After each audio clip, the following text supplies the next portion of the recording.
Thank you so much. Oh, no problem. Thanks. Okay, now we're ready. Welcome everybody. The Thursday, November 14th, Rotary meeting. Welcome everybody. The pledge and doorway to Dawn Welch.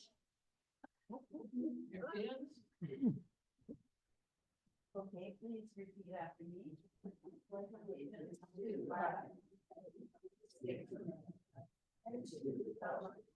Stands one nation under God, indivisible, with liberty and justice. Okay. Well, I could kind of add it. The four-way test of the things we think, say, or do. Is it true? Is it fair for all concerned? Will it build goodwill and better friendships? And will it be beneficial to all concerned? Very good. Thank you so much. Well, Cindy Rondo was signed up for information, but she's late today, so we're going to have Greg and Laura to in here. Oh, I'm sorry. Go Greg. Go ahead. No, go ahead. Just go ahead. Go Greg. We'll get Cindy next time. I guess I'm speaking. All right. Today I was at the high school talking on ethics. So I had asked the students on the inside what to do, what not to do, and they brought up the golden rule. And you do another as you would want them to do to you. Okay. Or love your neighbor as yourself. When I worked with the incarcerated, I would ask some of them, well, do you love your neighbor as yourself? Well, yes, of course we do. I said, well, if your neighbor happens to be the officers who take care of you. Well, we don't love those bastards. So the real the challenge to the inmates and to all of us is the word neighbor. The word neighbor is people outside of who we think. It's always striking to love someone that is unlovable. That's it.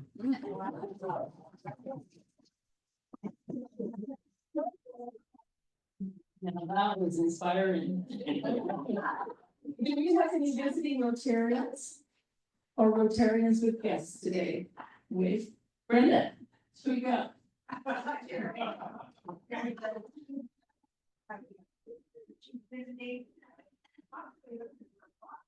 Oh, great, welcome, we're happy to have you. Okay, do you have any announcements? If you want to line up here, with you. I'll give a couple. December 5 is going to be our annual business meeting, and we're going to do the ornament exchange thing too.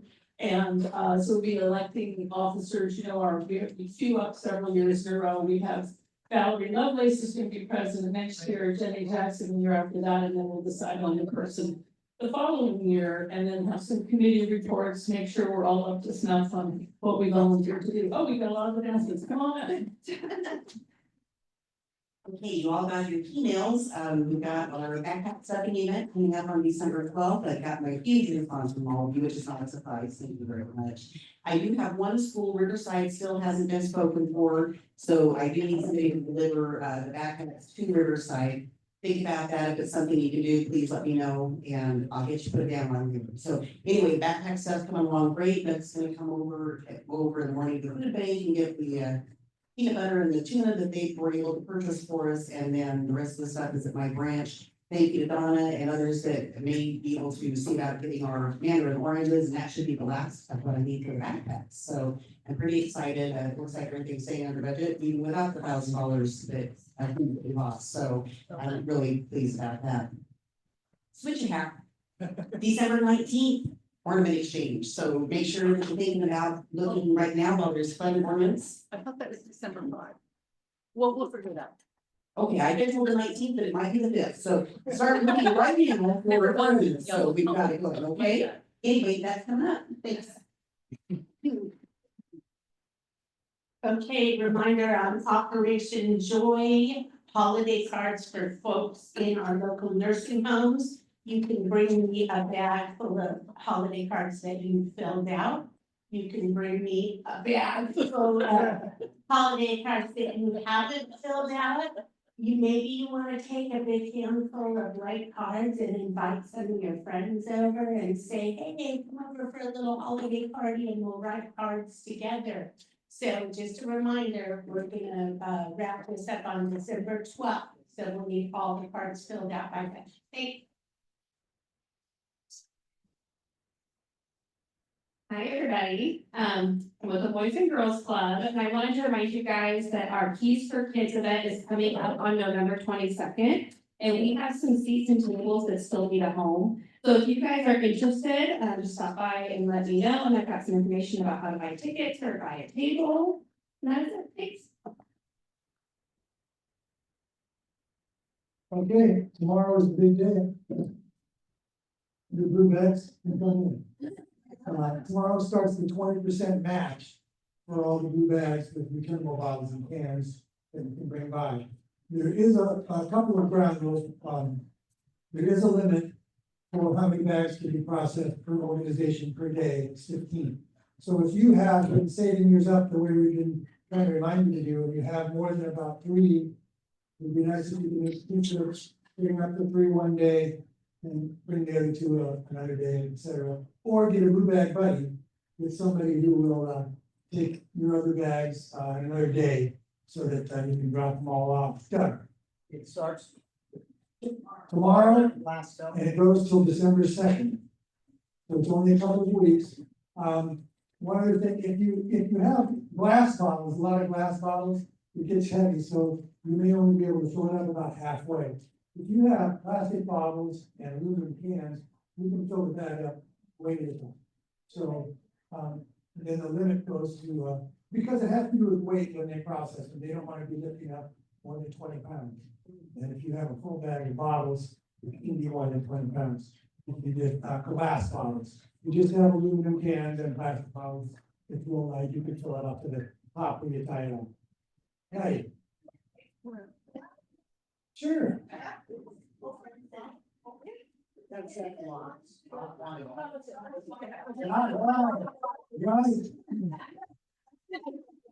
I actually had this problem before. Yeah, I got one. It has to be a returnable.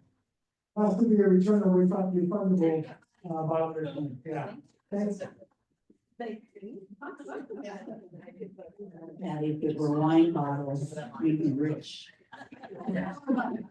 Just a brief announcement, there is a roster going around, December the 13th, 14th, and 15th is when we host all of the district exchange applicants and inbounds. So what we're looking for is at least 10 of us from this club who would be willing to do the interviews, which is on the December the 14th. Kind of a commitment between 9 in the morning and 3 in the afternoon, where you go to North Valley, you interview applicants who want to go on exchange and their parents, or help out with food and making parents feel comfortable. But the other thing, I'm hoping that maybe 5 of us would be willing to host the inbounds. All of the students from other countries gather here, because then they meet with the kids who want to go out and tell them about their country, get them excited. So they're here for the whole weekend. So that's 2 nights that we host them, 2 children, 2, they probably don't want to be called children. But anyway, at our homes for 2 nights. And there are details on the roster, but consider being involved. It's really a very cool thing. Dawn, can I say, if it gets filled up, put your name down anyway for those extra things. If it does get filled up, at a committee meeting yesterday, I just kind of said, well, I'm sure we can get 10 and we can get 5, but I have a feeling that many people here would like to be involved and we can exceed that. Thanks, everybody. Okay, where are we now? I think it's time for our speaker, and Kelly Moody is going to introduce us. Come on up.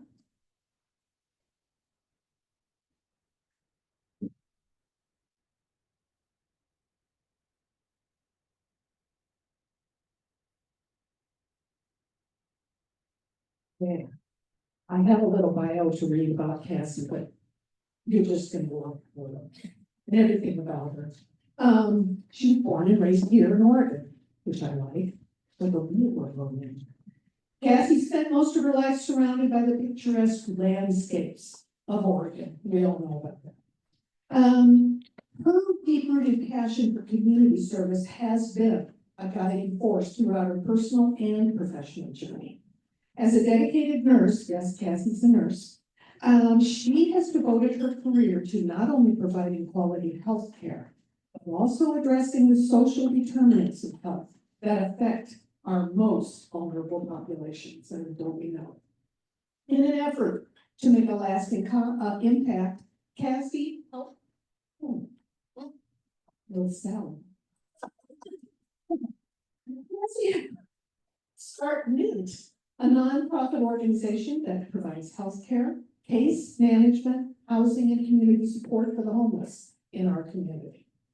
In also her community. Through this initiative, she works tirelessly to offer essential resources, assistance, and advocacy for those in need, fostering a sense of dignity and hope within that community. Academically, she holds 2 master's degrees, I bow to you, that have equipped her with comprehensive knowledge and skills in both nursing and healthcare administration, that's a great combination. Her passion for humanitarian efforts has also taken her beyond our borders. She's traveled to multiple countries, offering aid and support to communities that are facing dire challenges. Each experience has enriched her understanding of the global landscape and deepened her commitment to making a difference both locally and internationally. I will say that those of us that got to go to the 4-way celebration last week and honored Dr. Bruce Murray, you have to understand that Dr. Murray works for her. So, Cassie's not only going to tell you about it, but I'm hoping she'll also tell you how can we help. Absolutely, thank you. I also want to point out that I asked my best friend to do the intro and it was really nice and flattering. So anyways, I didn't write that, but that was very nice. All right. So I'm going to kind of take a look back over the last year and share with you guys what's been going on with Mint, because there's been a lot going on with Mint. And I think what Mint is mostly known for is our Thursday outreach. Where we get together, and we've been doing that since February of 2022. It started with a wagon and vaccines, and it quickly evolved to multiple agencies, amazing egg casseroles, coffee, and a medical van. And so it's really a great thing, and it is the heart and soul of Mint. And I think it's why we get such amazing volunteers, because when you show up there and you get to know the unhoused community, you realize how amazing they are. And it really is a community event that happens. It's the highlight of my week. It's the hardest day of my week, but literally being able to break bread with folks is amazing. But 99% of the work that it does happens not on Thursday, and so I'm going to talk about that. So next slide. So I'm going to kind of break this out in quarters, and we're going to go back to November of 2023. That is when our board of directors first got together, so we were starting to grow up. Before, we were just a bunch of ground fruit volunteers really liking what we were doing. So we got our board of directors. It took a long time trying to figure out who the right people were, and we were really excited. And we decided in December to submit our 501c3. A lot happened from November to December. We were able to be approached by a property owner asking if we would rent that property to be able to use it for the homeless. At our board meeting in November, we actually had a discussion about Mint opening up a navigation center. And it was 2 weeks after that the property owner approached us. And so, we decided we should probably take a look at it. And the purpose of the navigation center was really to carry on what we were doing on Thursdays daily for folks, continue to provide resources. And so we did apply for a grant, were able to receive funding to be able to operate that for a year. And then also the city was looking to open up a warming shelter. And so we applied for a grant for that, and we were able to provide a warming center there. And so January, the only thing I want to call out on the last side is in January is when we were officially acknowledged a 501c3. It became a nonprofit. So we'll be celebrating our 1-year anniversary there shortly. So in February, weather got below 30 degrees and we were able to open up our implement warming center. And this is a picture after our first opening, and it was just amazing. We had I think 2 days to communicate to the unhoused this was happening, and the first night we had 35 people, and actually, do you wanna go to the next slide? These were the days that we were open, that we were able to be open, and so many of you, made that happen, so thank you. We really had to depend on volunteers, cooking food, et cetera, to make it happen. But if you see on day one, we had 38 people stay the night, and we had 15 people come in just to get a hot meal, hand warmers, whatever supplies they needed to stay warm in their camp. And then the majority of the days, we stayed at our max capacity of 49 folks. And then towards the end, the last time we were open, we only had about, 45. What I do want to call out when we were open those days is 5 people that we took care of in that warming center that we had a relationship for, that I would see on Thursdays on a regular basis, went into treatment. We were able to have meaningful conversations. They had a safe place for a little bit. 3 of them, we got to the methadone clinic because it was an easy way to be able to do that, and then got them into inpatient. But I became amazingly inspired as a nurse to realize the value of shelter, because these are people I've been working with for 2 years. And now I gave them a warm bed for 5 days, and they have a little bit more hope, and anyways, it was pretty amazing. The other thing I want to call out about this was the unhoused community were so grateful for a warming center that they ran it. I didn't need community volunteers. We just needed a couple volunteers in there to make sure things were cleaned, de-escalation, things were done right. But they mopped, they wanted to help serve food. We didn't let them do that, but it was amazing. So really valued that. All right. So that was through February of 2024. We're going to transition now through March and June. The hard work starts. We got that building. We have this concept of a navigation center, and we got funding for it. So now we got to follow through, right? So we worked with the city, and we created a proposal. And we got a special use permit for 5 years. And none of this could have happened without Doug Walker's handiwork. I do want to call that out because that building was in shambles. This is the last draft that I've seen that the engineer has come up with for that property. So our first stage is to open up the navigation center. That is open, and I'll share some data with you on how that's going. And we're in the process right now of getting the tiny homes up to fruition and getting those up and running. There is a lot of work that needs to be done. We're working on electrical and plumbing. That needs to be done before we pave, but once that happens, it'll be, I think, a pretty quick turnaround. We are also very flexible on what this looks like based on what the future looks like for the city, which we'll talk more about in a little bit. But I know you guys wanted an update on Parker's Place. So this is a layout of the property, and these little purple squares over here are the tiny homes, and there'll be 20 of them. And then the navigation center is already up and running. That building does need a lot of repair. But then once we get the tiny homes up and running, the low barrier shelter is what we want to focus on next. And so that'll be the next big project. And then over to the left, the navigation center is at that big grassy property. I don't know if you're familiar with it, the Weimar area, but that's up for sale too. And we'd love to be able to take advantage of that area and create additional tiny homes there. So that's kind of what we're looking at. We're also, a lot has changed in the last, little bit as far as what, city council looks like and stuff. And we are very passionate about being a really good partner with the city, because no program like that is going to be successful. We will not be successful if we don't have, that common goal and that partnership. And so we're flexible, we're nimble, we'll do whatever we need to do. Because I do believe homelessness is a community problem, and anyways, so that's where we're at. Currently, our navigation center is open daily, 9 to 5. We do allow some people to sleep outside of our building. So if you see that, I do want to talk about that. If they're sleeping outside our building, they're waiting for us. Their plane is over, and there's just literally no place. Like right now, I have a guy with an electric wheelchair, and there's nowhere for him. He can't actually get into the sites right now, so he sleeps in front of our building. But yeah, it is. I would say right now we have 60 to 75 people show up daily because of the weather. On an average day, it's anywhere from 40 to 60. Next slide. So going back to, we have Dr. Murray, you have a nurse. We wanted to do street medicine, and that's really what we thought we were going to do, but he can't. Like, I would love to do street medicine, but there's really no point, because no one can focus on their diabetes if they have wet feet. You know, I mean, and they don't care, and that donut looks really good and they're cold, you know, like, it just makes no sense, and I feel like such a nerd as a nurse out there trying to get them to control their A1C. And it just, being out there for the last 2 years, getting to know these individuals, I always believed housing was healthcare, but now like I see it daily. You give someone a little bit of reprieve and everything changes and their priorities shift. So anyways, that's why we're so focused on the housing and not the street medicine, because we really feel like we can't get to the street medicine until there's housing.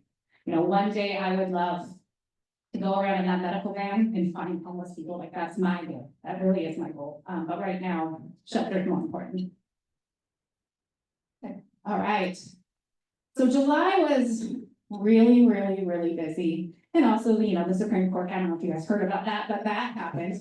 And so we had a lot going on. We did do a cooling center, which we were excited about. It was really hard. It was the hottest cooling center that you would have ever been to if anyone walked in. It was so warm. But anyways, we appreciated it. And we'll work on cooling it more in the future. We also, during this time, we did get grants from 4-Way to work on capital for the building, and so that paving and stuff we've got funding for. We've been working with the engineer, like I said. We got to hire our first staff, which is really exciting, and these were actually volunteers. One of them, she worked for Max's Mission and Options before, but she's had homelessness and she's a case manager. And the other person I actually got to help. She was temporarily homeless for a little bit and help them get back into a stable situation. But both of them have great lived experience and have been a great addition to the team, and they kind of run that navigation center. So yeah, it also has been really hard. I think Ruth, Leah, and I didn't realize how hard it would be to manage a group of people when we all have our own full-time jobs. And so that's been a learning curve for us, but I think it is probably the most critical part of it, because I really think that at some point, it should be self-sustained and ran by peers. It should be people with lived experience. And that's really what I would love to see, is people kind of evolve and go through programs like Option and Adapt, and then be able to come back and pour into their communities, because they're really the best ones to work with them. All right, so I'm a nerd. I like statistics and data a lot, so you'll always see it when I talk. When we were open for cooling center, we also started doing daily navigation services. So we were able to basically be home, open all summer. And this is a graph of just the participants. July, we had 718 individuals, 812 in August, almost 800 in September. And so those are people that are coming in and out on a daily basis. We definitely see a spike at the end of the month of people coming in, which makes sense because that's when they run out of food stamps. And so we've been kind of, from an operational perspective, offsetting some things to make sure we have more at the end of the month, because that's when we have need. Next slide. Sorry, that's a big breath. For the last 3 months, I do want to talk about what we've done medically, because I think it's important. That's the heart and soul of who we are. And this really represents the amount of people that our doctors have seen. In July, they saw 28 folks, 43 in August, 35 in September. And these are usually folks that have wounds or chronic medical conditions. About 60%, actually, you want to go to the next slide. So about 60%, 59 have something acutely wrong with them, and it's usually a wound because of, they don't take showers very often, they get a sore on their skin, they always get infected. But then we do see 15% of hospital follow-ups, a mix of acute and chronic conditions, but we do have 18% of our visits where we are seeing people to help manage something like diabetes, hypertension, and at the same time, we're trying to get them into primary care, so we just bridge that gap for a short period of time until they can get in. Most of them, I think it's like a 3 to 6 month wait list before we can get them in. And then this is talking about the work that our case manager does. Her name is Rebel. She is fabulous. But we have a grant that is paying for her, so I need to be able to tell these people what she's doing. And this is something that eventually I'm not paid, so I don't document, which is awful. Like, it's not a good example. You know what I mean? I do document, but I haven't been tracking as well as I should the work I do. but we're shifting to that. But this is the folks that came into the navigation center and how much we help them and or how we help them. And so you can see that 29 of her encounters were for medical appointments, and then I like to, basically medical appointments, food security, and financial security is what we spend our time doing. We take a lot of people to the grocery store because they can't walk that far and they'll go grocery shopping. And then we're constantly getting people set up with food stamps, HUD, DHS, Social Security, et cetera. So that's generally the work that we're doing, all on the way to getting them into housing. Next slide. And then this breaks it down just in a different perspective to see. I do want to shout out a few wins for this quarter. We did get one person in for a mental health assessment, and this woman was really struggled a lot of domestic violence and had probably the worst mental health. Some of you know her because she was very talkative at outreach, but some of the worst mental health I've ever seen, and it took options, mint, and the police department, like multiple people wrapping their arms around this individual. So it really was a big win, and she's now stable and well. I mean, she's doing really good. And the thing with mental illness is sometimes people get off their meds and they're just, all they need is people to acknowledge that it's a really simple fix, you know? And so that was probably the highlight of my year, honestly, just seeing how well she's doing. We did get one person on medication assisted treatment for substance use. We've been working with an organization called Boulder Care, which is an online telemedicine program. So if I have someone who is ripe and they're ready to quit, I can actually get a telemedicine visit almost same day or next day and start them with a virtual case management program and the medicines.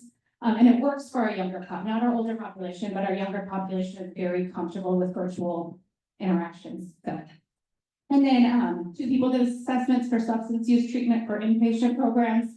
But my exciting thing is we got 12 people housed in that quarter, which is exciting. That was our thank you. And so 6 people are housed because of medical conditions, which I see as a failure, but also I'm glad that they got housed, right? And those are all through medical respite at Rogue Retreat. But the others were, we got one, we just recently actually got someone at Evans Place or 2, but the other were housing in our community in Delton County. Next slide. I love the fact that we get to do what we do with every single one of these people, our groups. Like Thursdays are amazing to be able to see all these peer supports and other agencies come. And it's the only time I feel okay to talk about homelessness because I'm with like-minded people and I don't know if they're gonna judge me or, you know what I mean? And so it's just, I don't know, we are nothing without them and we are everything with them. And all of these folks, well, most of them, I think, not Gospel Rescue Mission, obviously, or the city, but most of these folks have set up time to be at a navigation center. So like, you know, HIV Alliance is on Tuesdays and Thursdays, Maslow parks their van on a certain day. And so, you know, we are still continuing the work that we do on Thursdays, just throughout the week at our navigation center. So, and I want to just call out the fact that we are a partner with Gospel Rescue Mission. I know that there's controversy sometimes around that, but I just worked with Bobby last night and got a hospital discharge and admission. So I mean, like I am very grateful for the work that they do, and when people meet their program requirements, they succeed. And so with that, the future, I feel like this slide has been the entire year. We've started this snowball and it's rolling downhill and just looking for flat ground. Like we've grown. That was a busy year. Like I'm exhausted. So we're ready to mature and fine tune what we have. And just get this low barrier shelter open and do what we can to continue to house folks so that I can be a straight medicine nurse. Like that's my goal, is to be able to drive that banner. Now, as far as you guys helping, I think that what we need right now, is the fact that we're gonna be opening up that winter warming center again, but then we're also open 8 to 5 as a business. And so we will need to depend on community volunteers differently because of that. So I know that dinners are gonna be a challenge, trying to feed them. And so, yeah, I think that is an area where we could definitely just help, whether it's serving food, cooking food, or supplies. But I think we are gonna be pretty taxed. We'll do it and we'll be on path and other agencies, you know, but it's gonna be a hard winter trying to get them shelter, but it's also the right thing to do with it. All right? Yeah. You can sit, yes. Okay. That's it, thank you so much. So either. I think this is like Bill Donovan, right? Yes, Jerry, I'm glad to thank you for all you do. I have a question because I knew the city put out an RFP for the wall, and I'm assuming that you did apply for that, okay, because that was a part that we're trying to, and also talk a little bit about the grant and the building going forward, because I do know that, you know, that's another thing that you're really trying to do is it's important to keep it open in the future, so. We have the ability right now to do funding for capital or purchase the property, but not both. And so, you know, we have asked the city if they'd be interested in partnering with us in that capacity. And we are having dialogues. I've been talking with the city manager. And so we've had a few dialogues. He's, I think, in Florida right now. Yeah, and so. Yes. Yeah.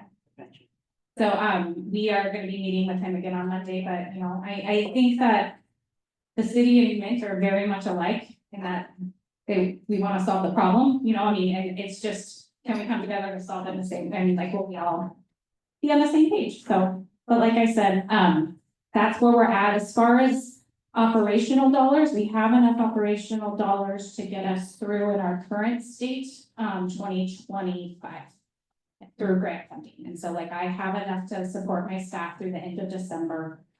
Keep the lights on in the building. Our lease is up in February, and so I've let, you know, the city know, and that's kind of our timeline on deciding, do we buy Parker's place or is there something else the city wants to do, but either way.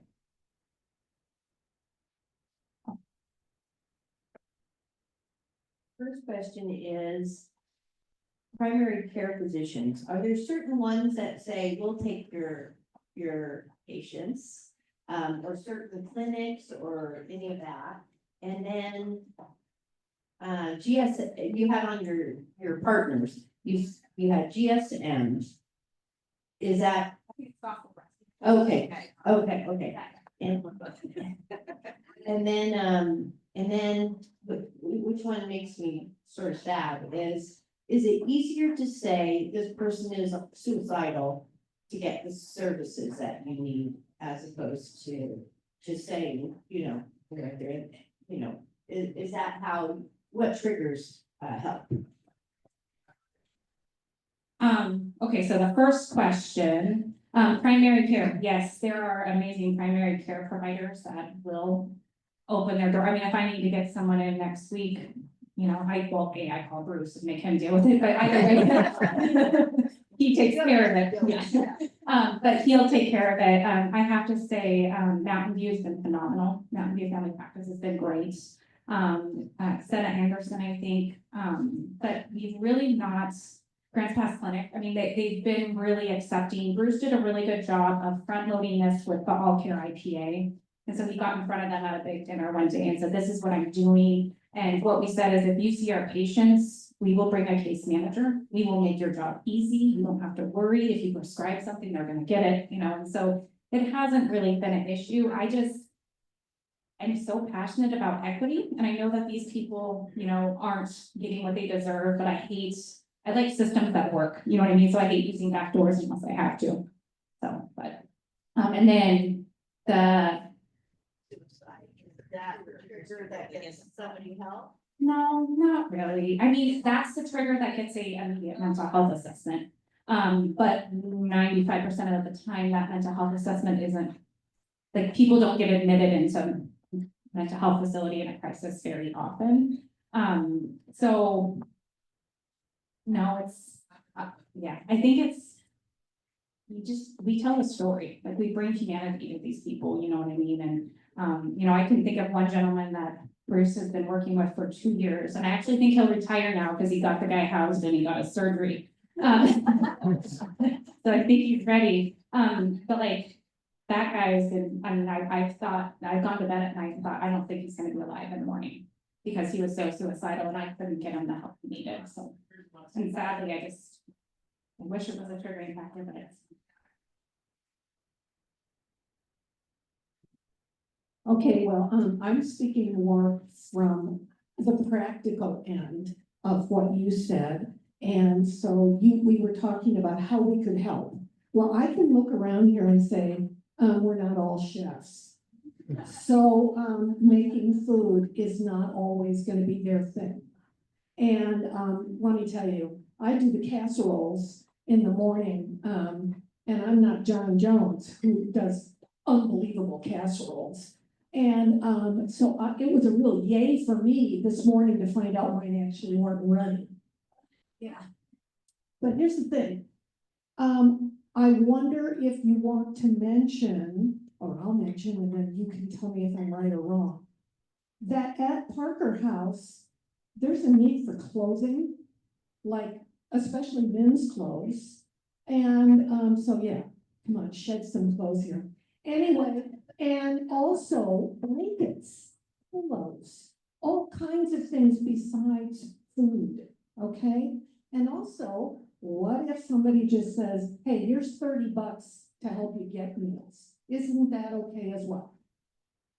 100%, it's just, the clothes are, yes, clothes are easy to get. We do have a lot of women's clothes. We do not ever have enough men's clothes because you guys don't like to go shopping. You like to wear your clothes until they have holes in them and then you, yeah.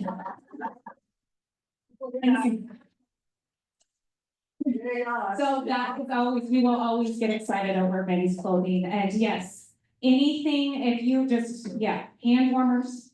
Those are huge, feet warmers, and honestly, they save limbs, like, yeah, I mean, they really are important. Beanies, gloves, blankets, those are all critically needed, yes. The reason I bring up the food, and yes, that we have plenty of people that'll cook for us, you know, we have a lot of, yeah, it's just getting people to sign up to commit to, yeah, that 25 or 30, and I did a lot of the cooking last year, and I just don't know that I'm gonna have the capacity this year. But we don't have an industrial kitchen, and so it's tricky. So if we wanna serve a hot meal, it has to be cooked somewhere else, which is, yes, we're still trying to solve for. Well, going even more practical, would it make sense to give, like a gift certificate, a standing gift certificate at Weimar, which is right next door, and people will just go get their own clothes and get what they actually need and size them? This is right next door. That could be a great thing for this club, like just keep the account going. I love that idea, many ways, and that I am obsessed with efficiency, and that's like the most, because my staff will call me and say, I have someone here and they need this, and then I have to call people to figure out where it is. And also, we have valued our partnership and relationship with Weimar, and we want to continue to value that, because we're not the best neighbors. And so, yeah, any way that I can support them, I would love to do that. What's the water situation? You were accepting donations there for a while, and we're taking it to Parker's Place. Thank you. I think I still have PTSD from all that, so I was that. The water situation, so we are finalizing, an agreement with UCAN actually, and UCAN is funding us to be able to provide the water. They'll pay for it, but they want nothing to do with the operations. They basically want to give Mint the money and say, you take care of it, which we're fine with, like that works out. And so we have a water company right now coming out, filling jugs, like we have the big one that's out there. And so we're good on water, I think, right now. It's expensive. It costs $4,000 a month to provide water. $4,000 a month. And there's probably cheaper ways to go about it. But right now, Leah and I don't have time to go fill the water thing, you know, and we'll need a different vehicle. And so this is the cheapest way we've got it so far. But UCAN has been wonderful, and they provided the funding for water for a year plus a lot more. So, and I just want to say, if UCAN is, yeah, I'm just very grateful. They do come behind the scenes and support. The water for the 2 camps is being provided by UCAN.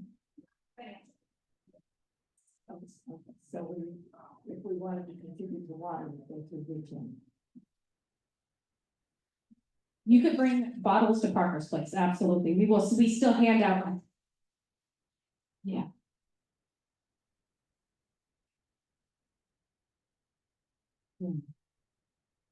Yep, it is something like that. And you can take donations, right? Yeah. I would say donate. Yeah.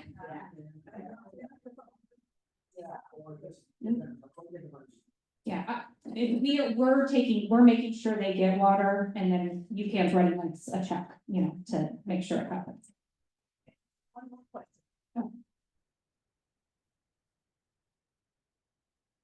Does Med have any kind of laundry facilities for people to do their wash? Because oftentimes when we give unhoused people clothes and they get dirty, they just throw them away. Does he have any place to wash? We are working on that, and that's part of the big master plan at Parker's Place. We have a shared laundry area. We talk about it a lot. We currently have a relationship with a laundromat in town, and they give us a pretty reasonable deal. And we do launder people's clothes sometimes. We're trying to do an exchange program where they bring us their wet clothes, we give them clean dry clothes, so that don't waste them necessarily, and we can wash and then redistribute. So we don't have anything yet, and it's one of the biggest barriers out there. And I don't know if you guys have done laundry lately. The laundromat, it's just so expensive. Like, I was just flabbergasted. I mean, I spent $20 of my own money just to do a load of, and like, that's a lot of money. And if I'm not offended by it, I can't imagine how it feels for them. $20, that's a really good business.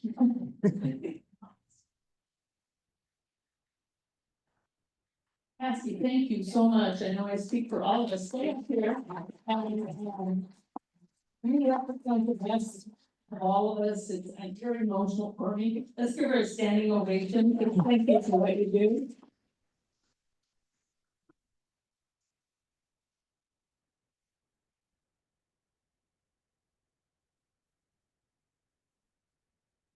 The time to come and visit us on top of all the other stuff you do, and your positive energy, your PowerPoint, the whole thing is just very inspiring. And as we're moving into Thanksgiving era, you know, I think about this myself. I've clearly had more of my share of the world's food than I necessarily needed. But I've really truly never gone to bed hungry unless I chose to go to bed hungry. And so to not have had those particular challenges, though these other people have them all the time.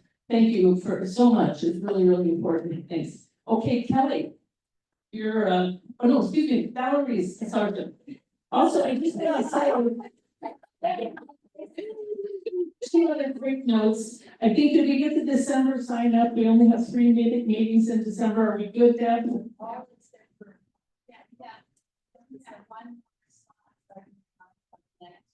Okay.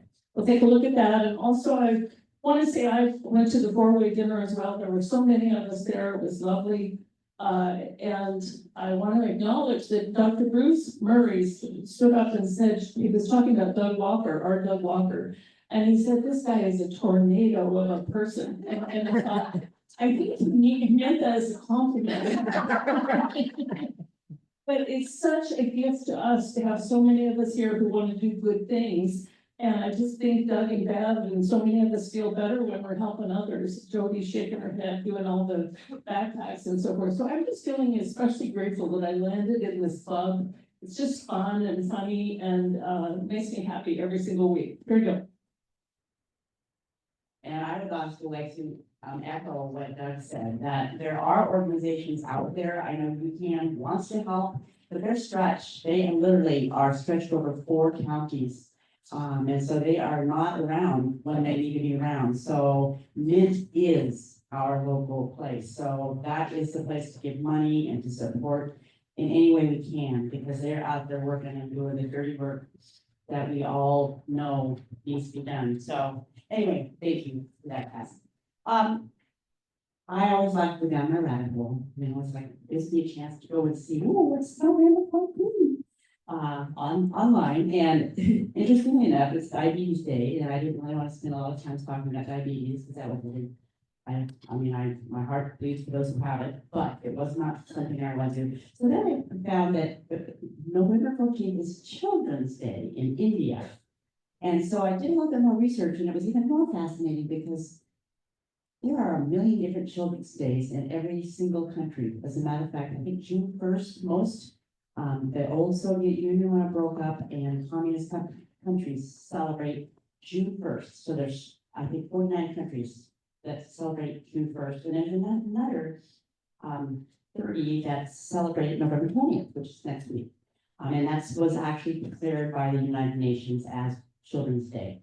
But I fell in love with reading about India's Day because it was celebrated because of Nehru, who was the first Prime Minister of India. So I get the opportunity to go down a little rabbit hole of interest of history and realize that, of course, he was in prison because he was the person who was fighting for during the colonization from Britain for India to become their own country. So he did spend time in prison, and he's just an amazing person. The more I read about it, the more in awe I was. And he was called Chacha Nehru, which meant Uncle Nehru, because of his passion for children. He only had one, his own child, who it ultimately became the leader of India as well, because that was Gandhi. Muhammad, I can't remember their names, probably slaughtered him to death if I try to say them. But Gandhi was his daughter, so she also was prime minister leader in India. But I loved what he loved about children, because his idea was that it's such an innocent time, and we need to allow children to be children, and we need to foster their creativity and their learning. He recognized the value of play and the developmental need to stay developmentally appropriate with children and have them learn, be creative, and the importance of quality. And if you know India, that's even more important to understand, because one of the things he said that I thought was touching was that children are like buds in a garden and should be carefully and lovingly nurtured. They are the future of the nation and the citizens of tomorrow, which I think is very true. He also talked about holistic children, learning creativity, and he said children do not think of differences among themselves. So if we could all be like children and come into the world and just appreciate and enjoy, that would be wonderful. But only differences do we notice later on in life.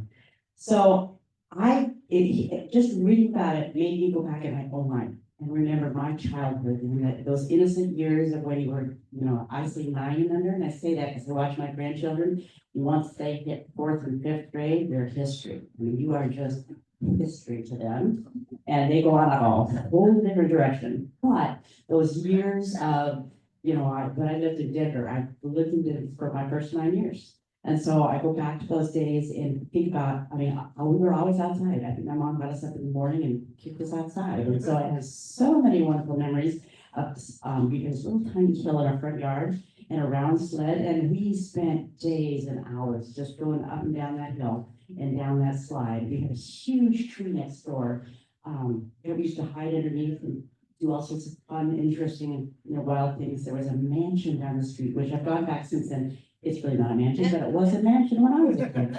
Bricker house there was a gated community. We'd sneak in and go and play and chase the rabbits and stuff. So that was just such a wonderful, wonderful time. I had several brothers and sisters, 2 wild brothers. We used to turn bicycles upside down on our front porch in Denver, and we just, when the leaves would fall in the fall, we'd go out fishing to see who could find the biggest fish. And we just, same thing, we spent hours out there just doing all that kid stuff. We realize the value of that. And it worries me sometimes because I think we're kind of going away from that. And if anything, that's exactly what we need to bring back, is that free play, innocence of children. So today was kind of special because I had the opportunity to go back, reflect on my own childhood and realize how precious those moments were and how valuable it is. One other reason that I'm going to support the Children's Museum moving forward, because children are our future. So with that, I have a little quote. This isn't so much a children's quote, but it's one of Nehru's who has many, many quotes. And once, like I said, the one about the buds and flower, but life is like a game of cards. The hand that is dealt you is determinism. The way you play it is free will. So that was another one that kind of hit me hard. So with that, I will say I had a wonderful, happy experience at Bucks this last week, and I'm spending the last few days with one of my daughters. And we went over to the coast, of course, we choose the rainiest weather, whatever. By a miracle, we drove over in the rain on Monday. Monday afternoon, cleared off, then we had a wonderful walk on the beach, and Tuesday, because there was no rain at all, and we were able to get out and go, we drove down to, this is an interesting thing, if you ever want to go hiking with a dog in the redwoods, there's not a single park or hiking trail down in the redwoods that you can take a dog. They all say, no dogs allowed. Well, it's kind of hard when you have your dog with you, and you went down and want to go hiking to some of these redwoods areas. So we drove into the trees of mystery, because that is one of the few places that you can take your dog. So we did go down there, and then we came back and had a glorious day on the beach, picking up rocks. And so I took that as a blessing, and it was a beautiful, happy buck for me to spend that special day with one of my child all by ourselves, going back to that time. So, any other happy bucks that people out here want to think that they can bring up?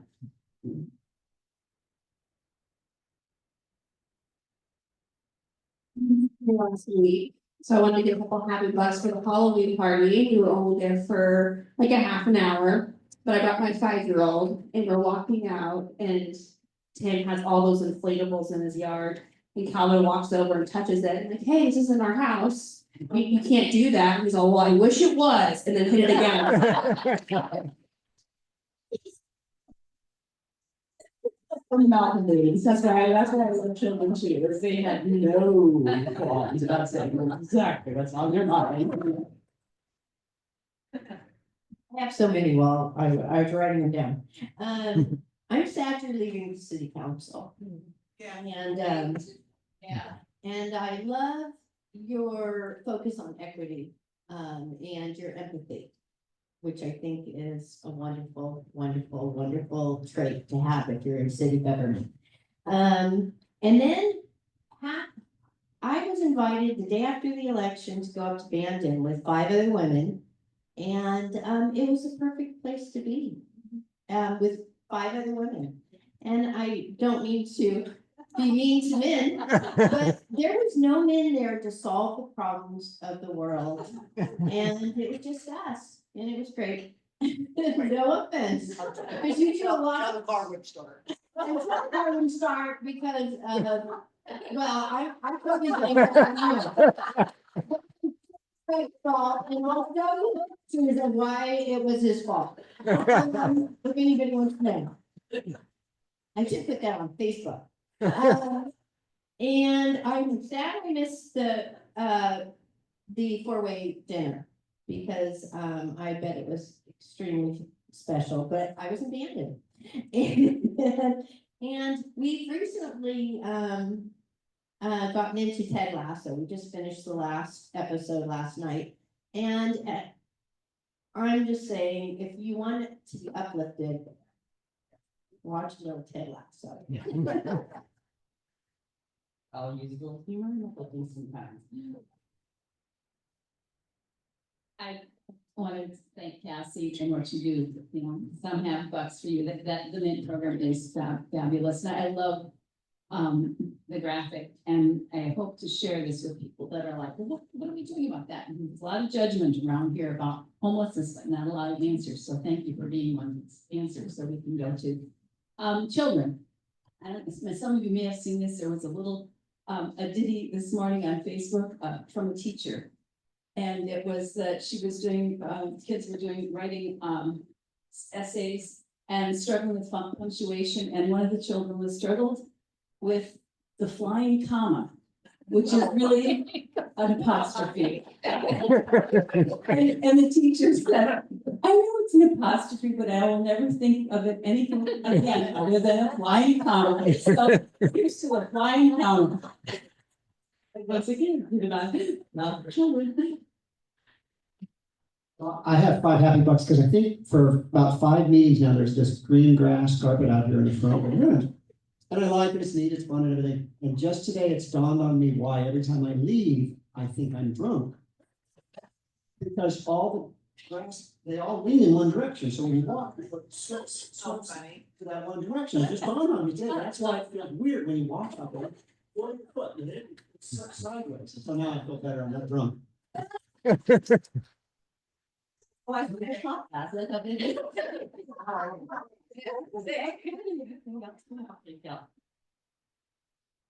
yeah, well, revelation about you, Doug. So, thank you, Cassie. Thank you for bringing this to our hearts and our minds, and I'm, putting $20 toward the Weimar idea, that clothing idea, and I'm challenging the rest of you to do the same. Anybody else coming up forward with their 20? I'll give it 20. Okay, there's 6. And I'll give the 22. And I'm gonna give an additional 21 because I just love this club.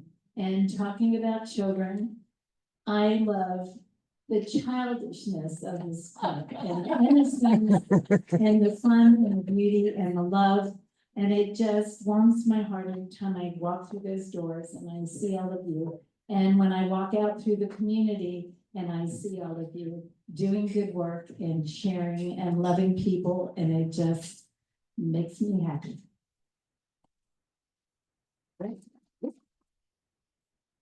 One little thing about balanced card game, the freedom determinism card game. What I'm concerned about is the dealer.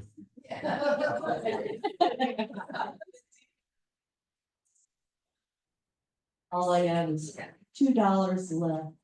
But all I have to say is here's to our immaturity. Okay, so cards.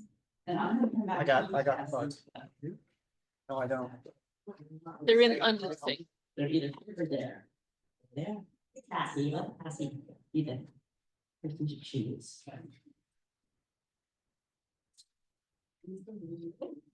Oh, yeah, just give it to Lisa. 9 clubs.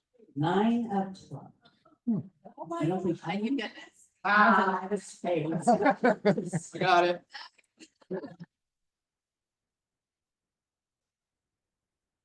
I wear my clothes to service.